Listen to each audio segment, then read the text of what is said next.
décidé de faire à ces populations le bilan des actions qu'il a menées à leur profit l'année écoulée en relation avec le conseil communal. On a enregistré la constitution de 11 modules de classe dans les écoles de Kobedjo, Kosomi, Agada et Oumé, Ibadja, Ilorosoji, Elneure, Agidi, Modogan, Assa Idioche, Assa Game et Italabe.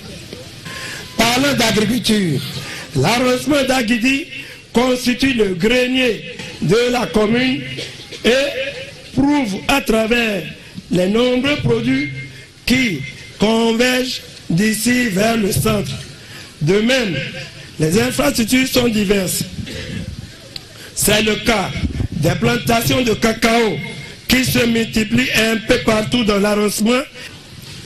Abordons le secteur eau et assainissement. Toutes les écoles de l'arrondissement d'Agidi ont bénéficié de latrines. Les villages Ikpedile, Ilougou et Kobedjo sont approvisionnés en eau potable. Dans le secteur de la santé, 3 dispensaires ont vu le jour. Il s'agit du centre de santé Akpeti, Assa Idioche et l'accord Idioro. Ces performances ont été saluées par les populations qui décernent un satisfecit à leurs autorités locales. Et pour des lendemains meilleurs, le chef d'arrondissement d'Agidi et le maire Raliwarin Loye appellent les fils et filles de Sakété à l'union. Nous avons la ferme conviction que l'union des fils et filles de la commune de Sakété inspire confiance, assurance et administration. Et nous lançons un vif appel à la population de nous mobiliser derrière un seul homme, une bouche, une langue. Je vais parler du professeur Adebayo François Aïndé Abiola. Pourquoi? Parce que le ministre Abiola cultive au quotidien en notre sein l'humilité, la solidarité, l'entraide, l'esprit de tolérance. Il écoute chacun de nous et il tente de venir à notre secours à la mesure de ses moyens. Le chef d'arrondissement d'Agidi a rendu compte et laisse le témoin aux 5 autres arrondissements pour le même exercice les prochains jours. Une délégation du ministère de la Communication était la semaine écoulée dans la ville de Porto-Novo, conduite par le ministre Jean Beto Dansou. En personne, l'équipe est allée s'imprégner du fonctionnement de certaines structures sous tutelle. Elle s'est rendue respectivement dans les agences de Béné Télécom SA, sur le site de l'agence Béné Presse ABP et dans quelques radios locales. Le point de cette descente avec Franck Romain Santana. Jean Beto Dansou, ministre de la Communication à Porto-Novo le jeudi 15 janvier dernier. À la tête d'une forte délégation de son département, le ministre est descendu dans plusieurs structures du secteur de la communication pour s'imprégner non seulement de leur fonctionnement, mais aussi et surtout des problèmes qui affectent leur existence. Les guichets des agences de Béné Télécom SA installées dans la ville capitale, le siège de l'agence Béné Presse ABP, les stations de radio confessionnelles et APM Radio École sont les différents sites sillonnés par la délégation conduite par le ministre. À chaque étape, le ministre de la Communication s'est donné le temps des échanges avec ses différents interlocuteurs. À la poste, nous n'avons pas eu connaissance de très grandes doléances. Ils nous ont rassuré que tout a redémarré avec les réformes qui ont été opérées récemment. Quant aux radios rurales, nous, en gros, ce qu'on peut retenir, c'est qu'à leur niveau aussi, tout va bien. Chacun a posé des doléances, c'est-à-dire que le ministère les assiste pour résoudre les problèmes qu'ils nous ont posés. Pas des problèmes majeurs. Ici, à l'ABP, nous avons retenu qu'il faut faire rapidement la clôture du domaine pour sécuriser le patrimoine qu'est le domaine en question. Bien sûr, d'autres petits problèmes ont été posés, mais voilà les faits majeurs que nous pouvons. Les difficultés sont quotidiennes. On notifie au ministre les différents responsables, mais ne sont pas du même ordre au niveau des structures qui ont reçu la visite de la délégation ministérielle. Les problèmes de vol de câbles de Béné Télécom SA, le besoin pressant du renforcement des capacités des agents en vue de meilleur rendement, le non-achèvement jusqu'à ce jour du siège de l'ABP sont entre autres les problèmes évoqués. Jean Beto Dansou a promis d'agir pour corriger les insuffisances. Les câbles volés qui empêchent tout le monde d'avoir le téléphone, d'avoir l'Internet et de jouir vraiment des TIC d'aujourd'hui. Et ça se pose avec acuité dans Porto-Novo ici. On doit tout faire pour sécuriser d'abord le site et on doit également tout faire pour permettre à ceux-là d'être en sécurité à leur lieu de travail et en plus de ça, de travailler dans de bonnes conditions. Il a par ailleurs, et cela, au niveau des radios, félicité et encouragé les responsables pour le sérieux et la bonne organisation du plan de travail avant de prendre la direction des départements du Zou et des collines. Le tribunal de première instance de deuxième classe de Ouida a procédé à la destruction d'une importante quantité de stupéfiants. Plus de 2 tonnes de divers types de drogues dont les saisies avaient été opérées ont été détruites ce jour, mercredi 21 janvier, sous le regard de Asimon Kanyasongon, André Camus à Ayon. Plus de 2 tonnes et demie de stupéfiants non liquides et liquides non quantifiés saisis entre 2012 et 2014 concernent cette incinération faite le mercredi 21 janvier. Au nombre de ceux-ci, il y avait des saisies de 2008 et 2009. Une destruction ordonnée par le tribunal de première instance de deuxième classe de Ouida, dans le ressort duquel différents types de drogues avaient été appréhendés. L'opération d'incinération de ce jour porte sur plusieurs types de drogues, le cannabis et la cocaïne. D'autres substances toxicomanogènes. Et en ce qui concerne l'estimation en quantité, il y a environ près de 2 tonnes 600 en termes de produits non liquides. Les stupéfiants aujourd'hui incinérés avaient été appréhendés dans la zone de Grand Popo, de Djegbadi à Ouida et dans diverses localités. Pour l'occasion, plusieurs unités ont été mobilisées. La gendarmerie, la police et d'autres corps de contrôle. En croit le président du tribunal de première instance de deuxième classe de Ouida, Emmanuel Opita, plusieurs mises en cause avaient été écrouées. Les unités d'enquête n'ont pas réussi à appréhender tout le monde, mais dans tous les cas, à partir du moment où ces quantités-là sont arrivées, certaines personnes ont pu être appréhendées et ceux-là ont fait l'objet de diverses procédures. Et certains certainement ont fini d'épuiser la peine qui leur a été infligée, d'autres sont encore là. Dans tous les cas, il est à remarquer que la sanction prévue en cette matière-là est une sanction sévère. Les forces de sécurité publique et de l'ordre sont restées sur le site de l'incinération jusqu'à destruction totale des stupéfiants.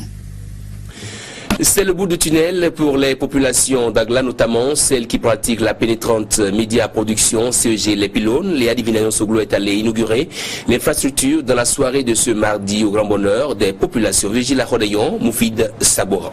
Après plusieurs années de misère, les populations d'Agla peuvent maintenant circuler librement sur cette voie. Annoncée pour être livrée un peu avant Noël 2014, c'est finalement ce 20 janvier 2015 que le premier adjoint au maire de Cotonou procède à sa mise en service. Du carrefour Média Production jusqu'au collège Les Pylônes, la pénétrante est entièrement pavée. Chose promise, chose due. Vous vous souvenez que au début du mois de décembre, nous étions sur ces mêmes lieux et l'entrepreneur nous avait donné l'assurance qu'on aurait, disons, la voie finalisée pour Noël. Ça a pris un petit peu plus de temps, mais aujourd'hui c'est une réalité. Les populations d'Agla peuvent aller et venir sur une voie qui est pavée. Fini donc les tracasseries pour les riverains de cette voie qui par le passé en étaient réduits aux affres des inondations. C'est la première fois dans l'histoire de cet arrondissement qu'un ouvrage de cette dimension est bâti. Et ça va permettre de régler un certain nombre de problèmes liés aux inondations, à l'assainissement dans cette partie de la ville. Donc c'est beaucoup de joie, c'est beaucoup de satisfaction. À la vue de l'équipe municipale, les populations se sont spontanément mobilisées pour exprimer leur bonheur et leur satisfaction. Parmi elles, le curé de la paroisse Saint-Pierre-et-Paul d'Agla. Ces fidèles peuvent désormais se rendre à l'église avec plus de facilité. Nous sommes sortis maintenant des eaux et nous sommes debout. et la voie pavée passe devant la paroisse. Je pense que c'est un succès sans pareil. Et nous pouvons dire que le développement est ainsi amorcé et enclenché, ces choses accomplies et réalisées. Nous bénissons le Seigneur. Issa Salifou, président de l'UPR et porte-parole de l'Alliance Soleil, est sorti de son mutisme. L'élu de la première circonscription électorale s'indigne contre des manœuvres de responsables du parti au pouvoir, les Foscori Pombéné émergents. Le député pointe du doigt une certaine supercherie du directeur général de la SONAPRA, Idrissou Bako. Les militants de son parti UPR auraient été invités à prendre part à une marche à laquelle le président UPR dit n'avoir jamais été associé. Issa Salifou ne cache pas son amertume. Les explications dans ce reportage de Stanislas Fernand Lanlozé. Les manœuvres et duperies des caciques du régime Boniaï, dont le seul but de lui faire croire qu'il draine encore du monde avec eux, se révèlent au grand jour. Le week-end écoulé, Idrissou Bako, le directeur général de la SONAPRA, a invité les militants UPR des communes de Malanville et de Karimaman pour une marche suivie d'un meeting au profit de Boniaï. Une attitude que dénonce l'honorable Salifou Issa.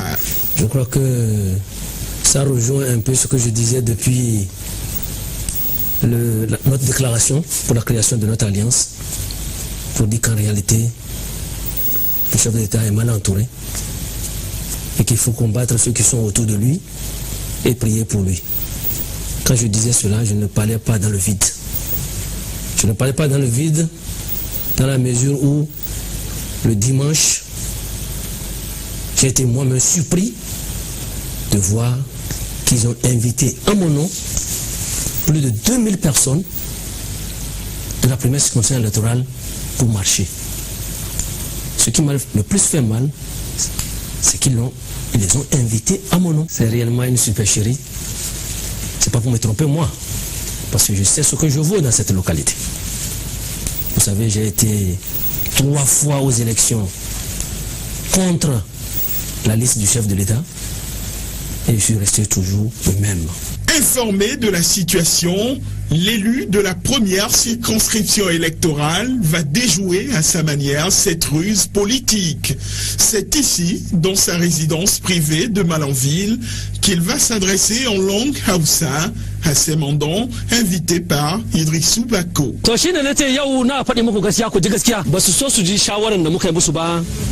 suka kuma yi amfani da sunana suka kira jama'a. Mun yarda shi shugaban kasa ne, amma ba za mu zauna bayan shi kamar raguna ba. À en croire l'honorable Salifou Issa, les agissements peu orthodoxes de ses adversaires n'entachent en rien sa cote de popularité.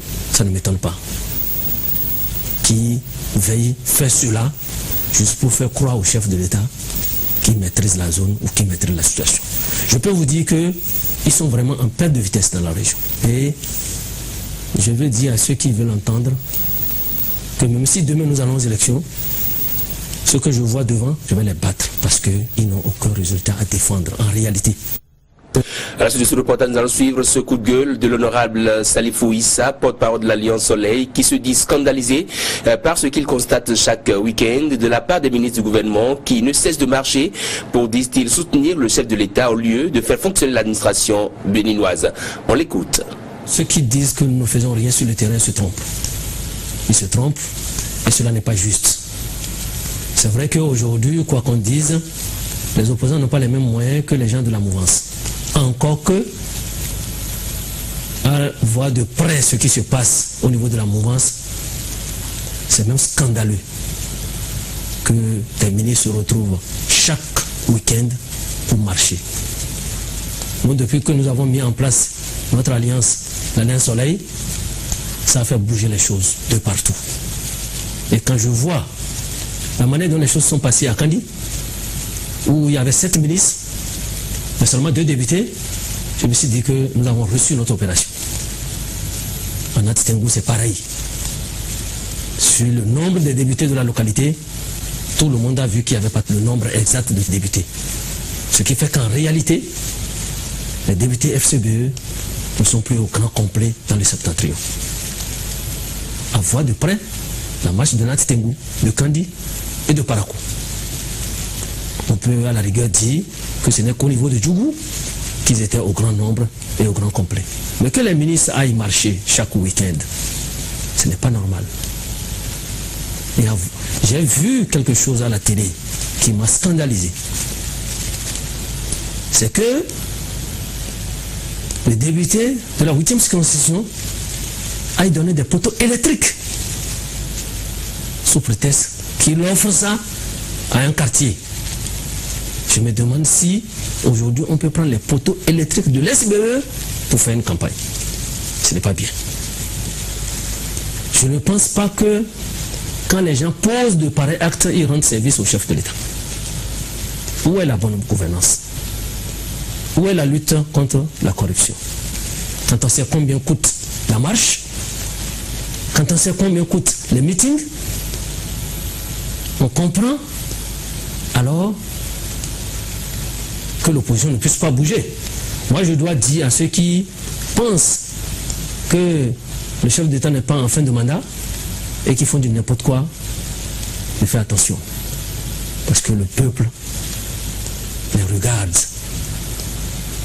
Je comprends un peu pourquoi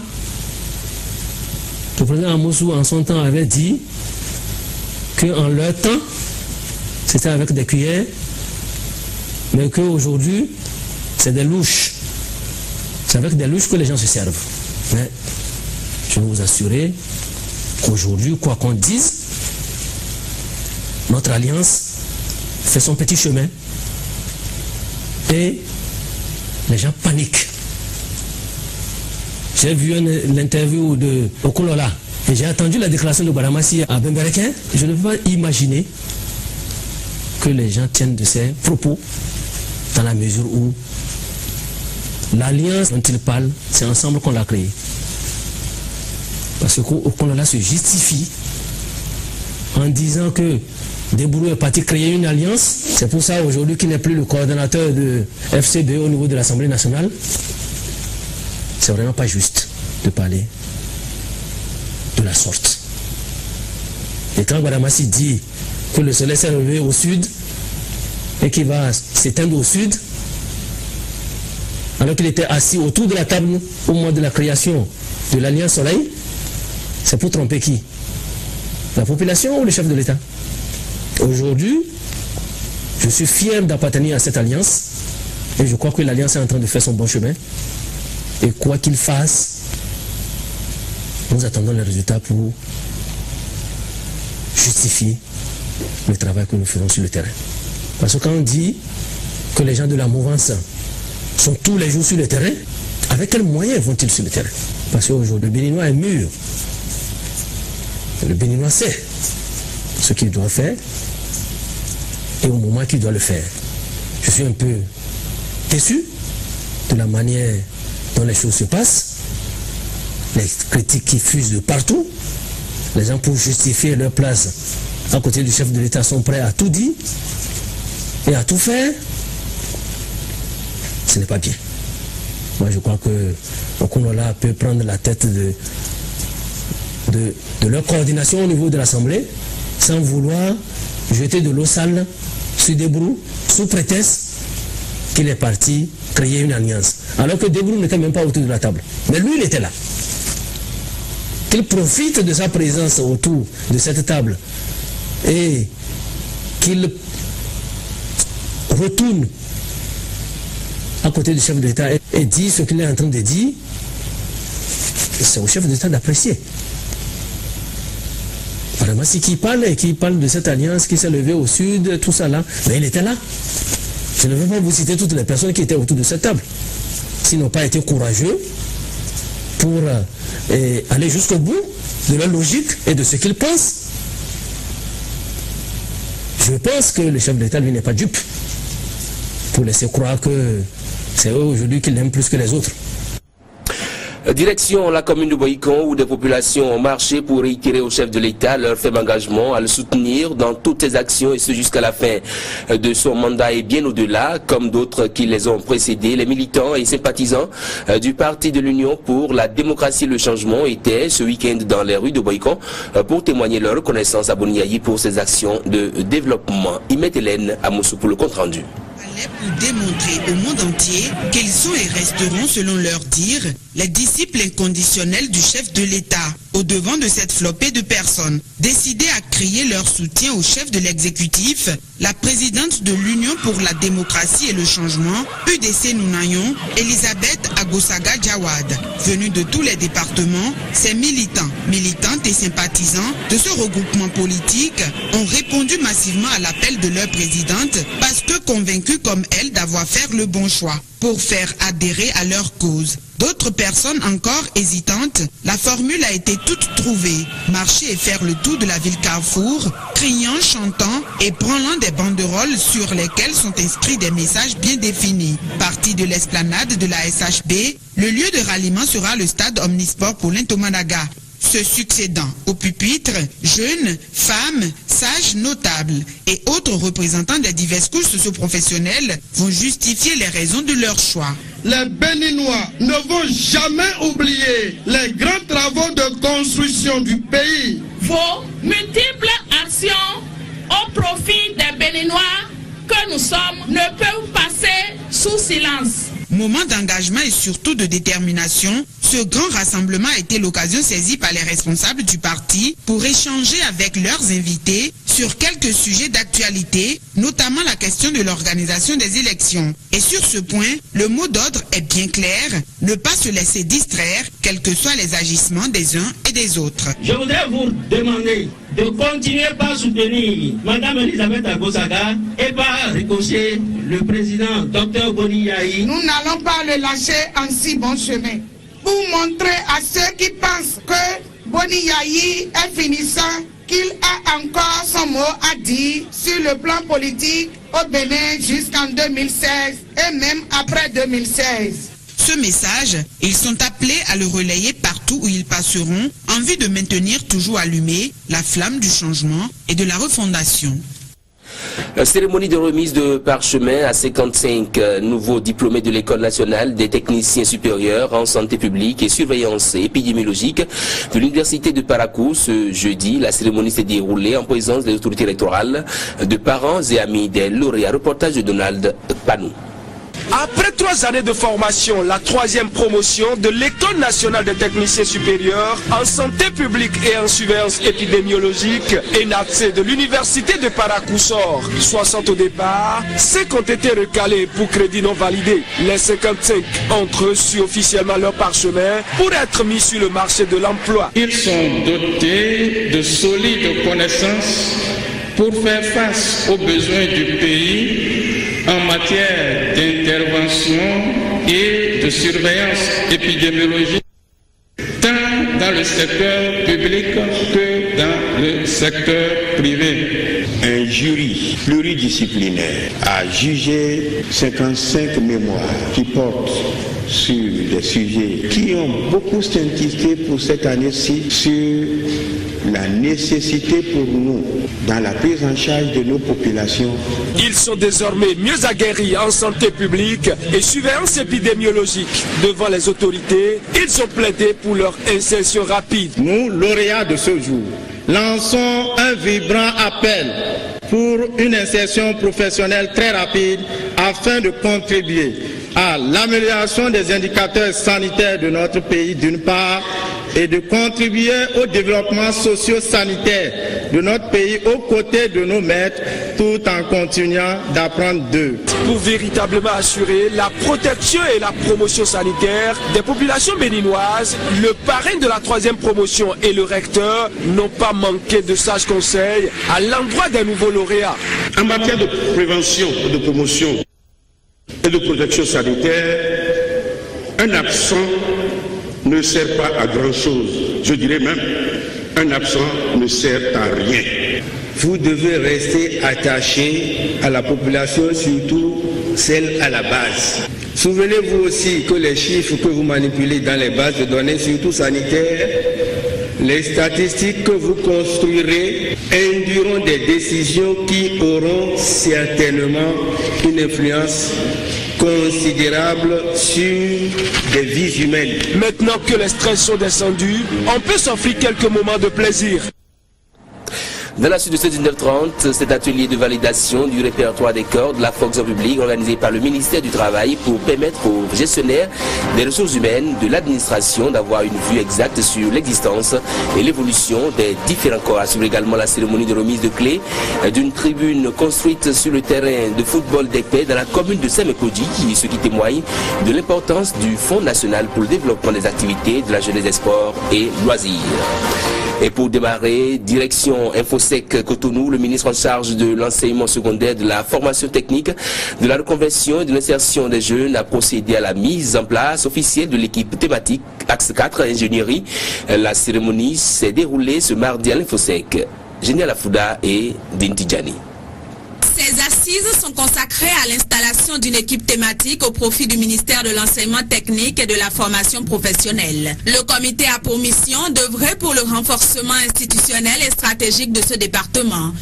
Il ne s'agit pas aujourd'hui, comme ça se faisait par ailleurs, d'enseigner des modules, des enseignements pour lesquels les enfants ne trouveront plus quoi faire sur le terrain, qui ne sont plus d'actualité, qui ne sont plus demandés sur le terrain. Conscient de l'importance du projet, le ministre de l'Enseignement a personnellement supervisé la mise en place de la commission. Je souhaiterais de vous, en tant que technicien expert, de comprendre que désormais, au Bénin, nos établissements, nos lycées, nos collèges sont devenus non seulement des centres d'enseignement, de formation, mais des unités de production et de services. Vous importez parce que vous préférez les produits importés finis pour votre consommation. Mesdames et messieurs, chers papa et maman, vous importez le chômage. L'exécution des modules qui ressortiront des travaux passera par l'élaboration d'un guide qui permettra d'obtenir 2 formations liées à l'agroalimentation et au BTP dans les 6 prochains mois à venir. Le ministère du Travail et de la fonction publique a organisé ce matin un atelier sur la validation du répertoire des corps de la fonction publique. Il s'agit d'élaborer un document pouvant permettre aux gestionnaires des ressources humaines de l'administration d'avoir une vue exacte sur l'existence et l'évolution des différents corps. Le chef de la cellule de gestion du fichier unique de référence et de la programmation des effectifs, qui est une structure technique de la direction générale de la fonction publique, va nous donner plus de détails. Eric Aïnamon est au micro de Berger d'Or Adiou. Elvis Tonoukoué. Jusqu'à aujourd'hui, nous n'avons pas un outil qui rassemble tous les corps, qui recense tous les corps de la fonction publique.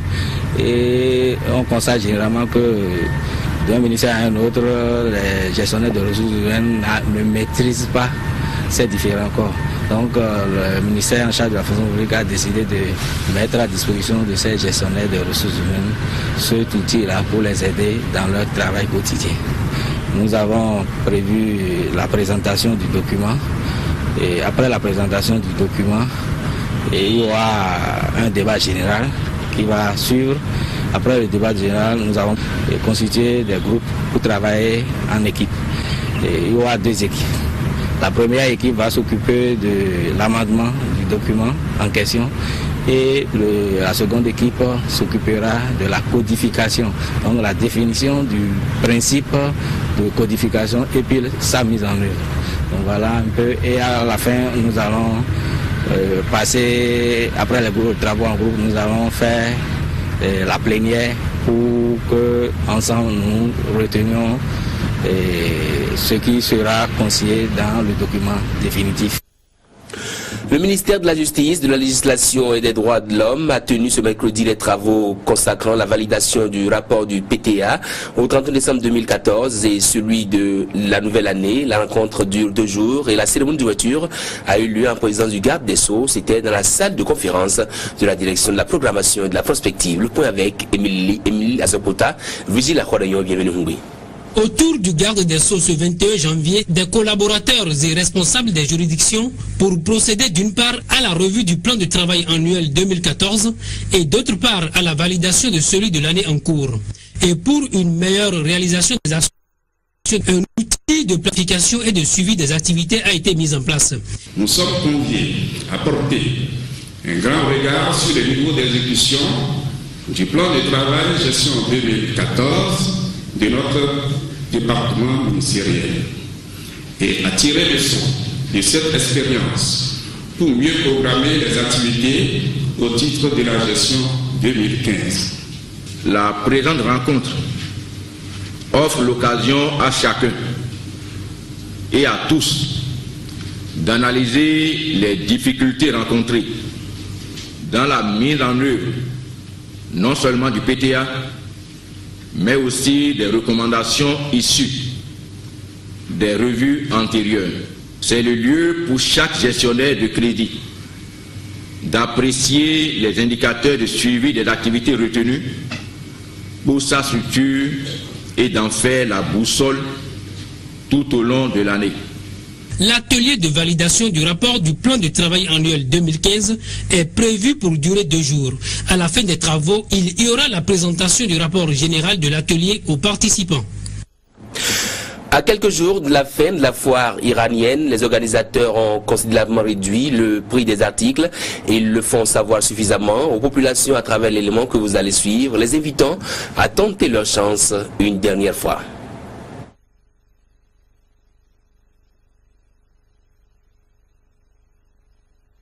On poursuit en droite ligne des objectifs pour lesquels il a été créé. Le Fonds national pour le développement des activités de la jeunesse, des sports et loisirs commence à déjà porter ses fruits.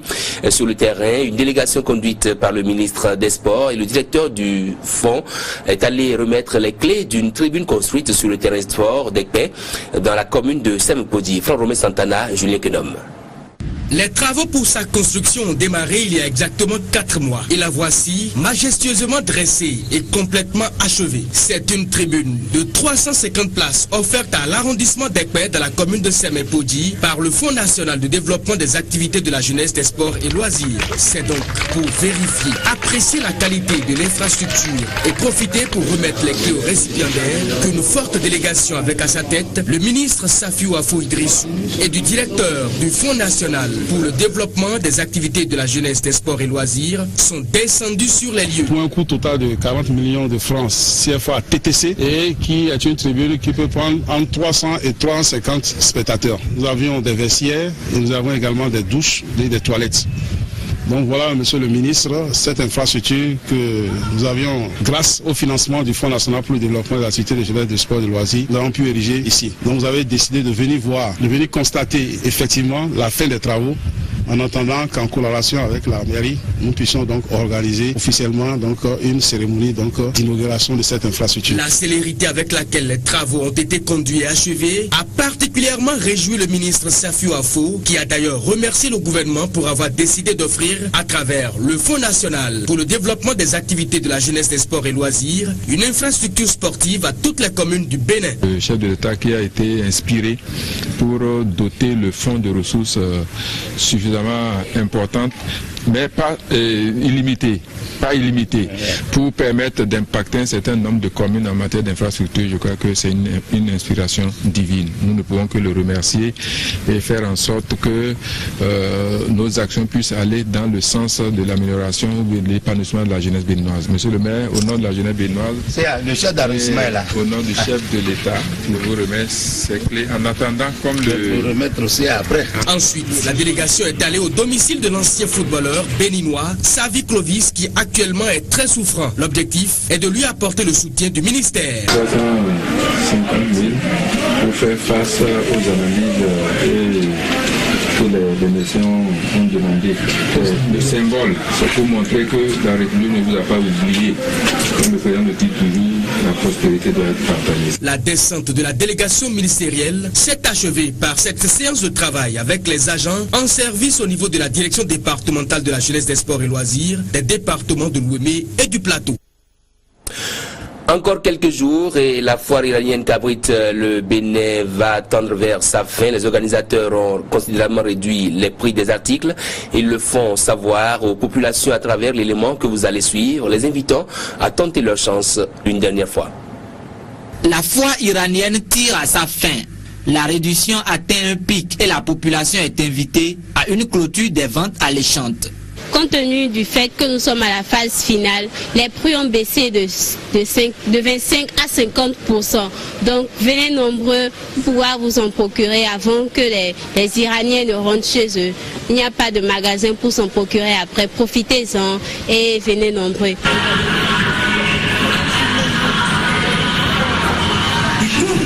Il passe, la personne est imposée. Il revient, il tourne, il revient à toi. Si tu n'es pas encore, ça c'est l'article 10 qui le dit. Regardez quelque chose, il y en a bon prix, bonne qualité, moins cher. 14 000 maintenant, 12 000, 13 000 maintenant, 11 000. Bonne arrivée. J'invite la population béninoise à venir massivement se ravitailler auprès de nous, parce qu'on a tout ce qu'il faut pour avoir un chai correct. Réduction de 25 à 50% sur tous les articles. De nouveaux produits viennent d'être réceptionnés par les organisateurs de la foire. Pour meubler vos appartements, le mobilier proposé garantit un confort à nul autre pareil.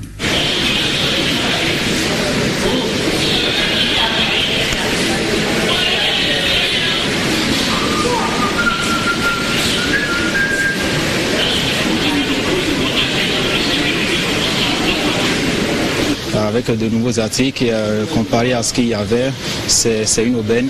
La réduction, elle est effective, 25 à 50% sur tous les articles. C'est l'exposition commerciale où l'on trouve un peu de tout et surtout à peu de frais. Faire le tour de la foire iranienne avant la fermeture des portes sera concluant.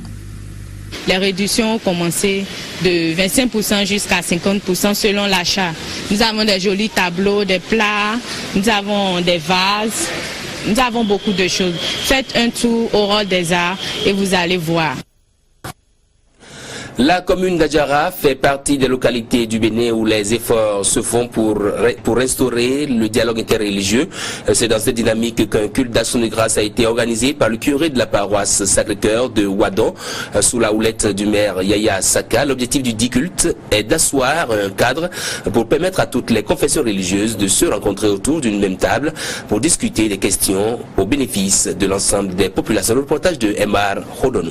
C'est une rencontre historique à Adjara qui restera gravée dans les mémoires. Cette cérémonie qui a rassemblé toutes les confessions religieuses de la localité, à savoir chrétiens catholiques, fidèles du christianisme céleste, musulmans et adeptes des religions endogènes, est pour promouvoir le dialogue interreligieux.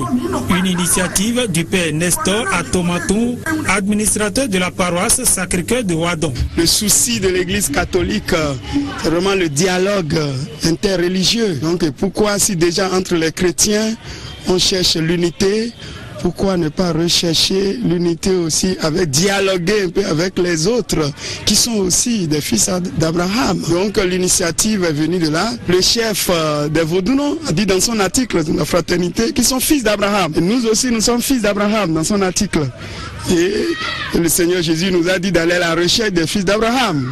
Comme Zachée, il y a beaucoup de fils d'Abraham. Alors donc c'est dans cette perspective qu'on s'est dit ok, organisons quelque chose pour tous les enfants d'Abraham. Pour le chef de terre, le maire Yaya Saka, l'homme sans qui cette rencontre n'aurait pas eu lieu, c'est une grande joie de voir les leaders religieux de sa localité s'unir autour de la paix. Le dialogue interreligieux est pour nous, dirigeants, un instrument puissant pour instaurer la paix dans une société. Voir assis autour d'une même table des citoyens de ma commune pour non seulement parler de la paix, mais aussi poser des actes de paix. Je me suis donné les moyens de répondre présent à cette rencontre, compte tenu de son caractère symbolique, l'union, fraternité et de paix. Toutes mes reconnaissances à l'Église catholique pour avoir initié un si beau moment de retrouvailles. Plus loin, Yaya Saka va exhorter les participants à cette cérémonie à tout faire pour que l'initiative soit pérennisée. Autant de paroles bibliques, coraniques et même vaudouistes qui nous invitent à la paix et à la tolérance, mais qui sont malheureusement très mal interprétées. Voyez vous donc combien de fois la rencontre de ce jour est édifiante et va à coup sûr changer les habitudes et comportements de vos fidèles que nous sommes. Mais j'ai la certitude qu'avec ce début, le ralliement ne sera qu'une formalité. Au cours de cette cérémonie, chaque religion a eu l'occasion de faire des prières pour la localité d'Adiara, pour son maire et pour toute la nation béninoise. Mesdames, Messieurs, c'est la fin de cette session d'information. Merci pour l'attention. Je vous retrouve lundi prochain.